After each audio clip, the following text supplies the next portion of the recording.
Also, that is not where they keep the prisoners. That is called Guantanamo. Not the same place. So Guatemala is right below Mexico. And for the Americans in the audience, and let this sink in because it really applies in most ways. For the Americans in the audience, you can think of it as Mexico's Mexico.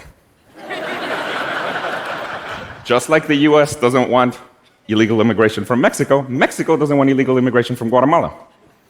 It's a smaller country, it's a poorer country, and, well, what can I tell you? It has much better Mexican food. Guatemala is a very poor country, and a lot of people talk about education as something that brings equality to different social classes. But I always saw it as the opposite, as something that brings inequality.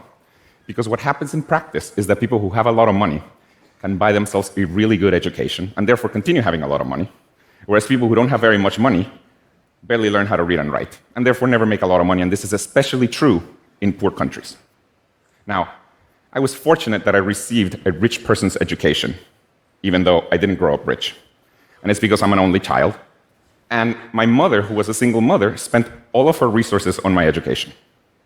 And this allowed me to come to college to the US and eventually get a PhD in computer science.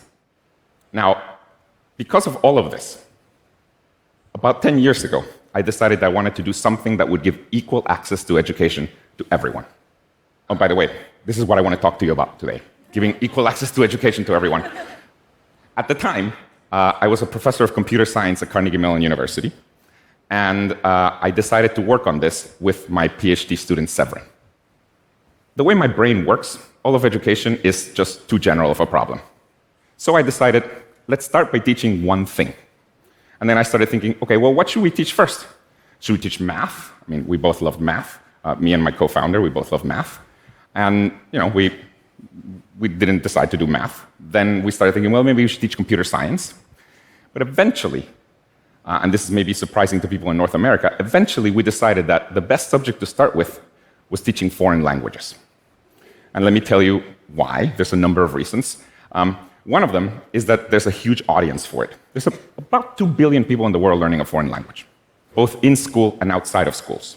Most of these people, by the way, are learning English. About 80% of them are learning English. In this weird map right here, all the countries in green are countries in which people are predominantly learning English. And the reason for that is because English can truly transform your life. In most countries in the world, knowledge of English can significantly increase your income potential. So this is another reason why we decided to start with foreign languages, and it's because you can directly make more money if you learn another language, in particular English. And see, this is pretty different than many other subjects. For example, take math. In the case of math, just knowledge of math does not increase your income potential, because usually you have to learn math, to then learn physics, to then become a civil engineer. Like, that's how you make more money. Whereas with languages, if you were a waiter and you learn English, now you can be a waiter at a hotel and make more money. So we decided, well, let's get started by teaching languages. Now, we also convinced ourselves that the only way to really reach a lot of people was by using a mobile phone, or a smartphone in particular. See, building schools all over the world is simply too expensive. On the other hand, most of the world's population already has access to a smartphone, and the trend is that that fraction is only going to increase. So we decided at the time that we would make a way to learn foreign languages on a mobile phone that was accessible to everyone. And then we called it Duolingo. Thank you. Now, in order to truly be accessible to everyone, rich and poor, Duolingo uses a freemium model to support itself. What that means is that you can learn as much as you want without ever having to pay. But if you don't pay, you may have to see an ad at the end of a lesson. Now, if you don't like ads, you can also pay to subscribe to turn off the ads. And it turns out that the vast majority of the revenue for Duolingo comes from people who pay to subscribe to turn off the ads.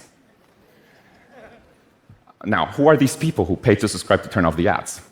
Well, they're usually people, they're well-off people in rich countries like the US and Canada. Who are the people who don't pay to subscribe? They usually come from poorer countries like Brazil or Vietnam or Guatemala.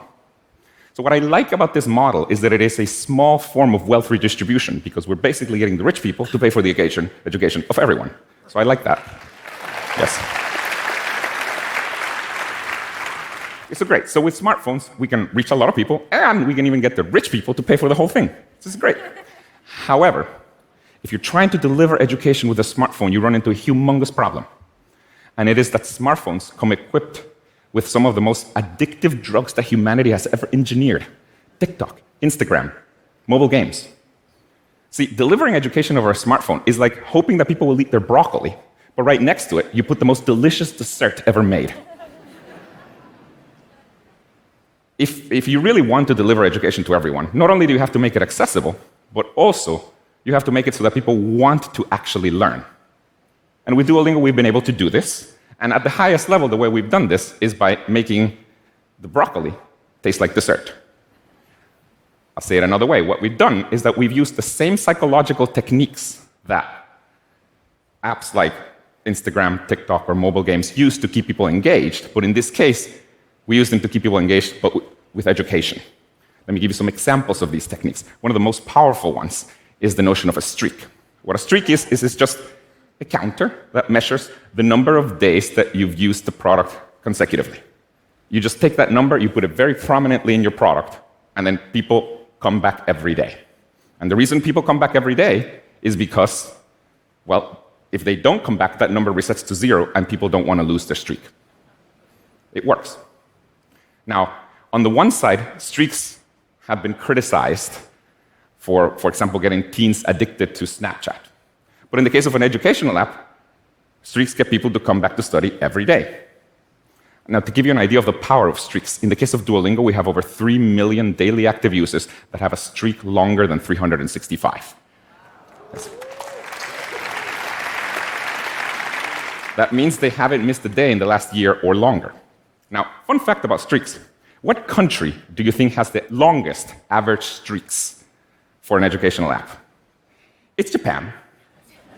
Of course. Shortest average streaks?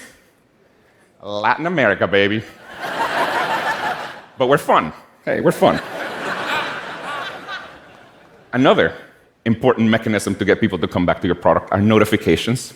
On the one side, notifications can be really spammy and annoying, but in the case of an educational product, people actually want to be reminded to learn.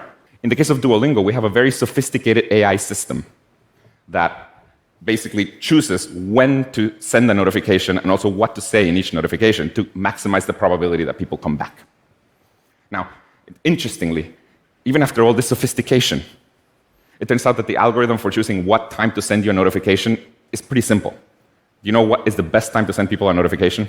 Well, I'll tell you. It's 24 hours after they used the product last. Because, and there's an easy explanation. If you were free yesterday at 3 p.m., you're probably free today at 3 p.m. as well. So this is what a very sophisticated millions of dollars of AI found. It's funny. Now, with notifications, you shouldn't be spammy. And we're not spammy. With Duolingo, we actually stop sending notifications after 7 days of inactivity. So if you don't use Duolingo for 7 days, we stop sending you notifications. Now, at some point, it occurred to us, if we're stopping to send people notifications, we should let them know. So we started sending this notification to people saying, hey, these reminders don't seem to be working. We'll stop sending them for now. You know what people do when they get this notification? They come back.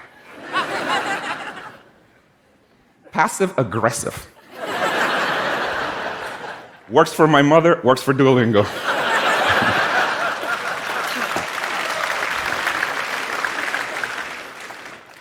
These passive-aggressive notifications are really good at getting people to come back because they feel like our green owl mascot has given up on them.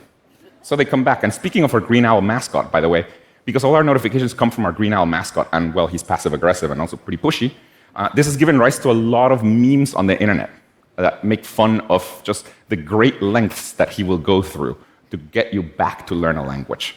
Here's one of my favorite ones. It's a meme. It's one of my favorite ones. It's basically, looks like you forgot your Spanish lessons, and then there's an intruder alert. Presumably the owl broke into your house to get you to learn a language. Now, Duolingo has entered the zeitgeist, and there's thousands of memes, there's SNL skits about it, and it's because we've managed to get people to want to learn a language by using the same techniques that mobile games and social media use to get people engaged. And this is a really important point, let me say this. I don't actually believe that there's a way to make an educational app be as engaging as something like TikTok or Instagram or mobile games. But the good news is that And by the way, the reason I don't believe that is because ultimately you have to teach people something, and it's hard to compete with like cats and celebrities. But the good news is that I don't think you have to. See, here's the thing. When you're learning something, you get meaning out of it.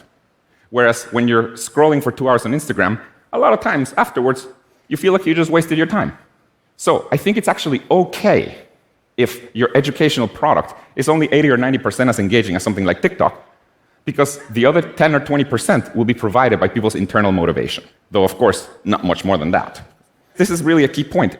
If you want to get people to do something meaningful, you can use the same techniques that apps like social media use to get people to do it.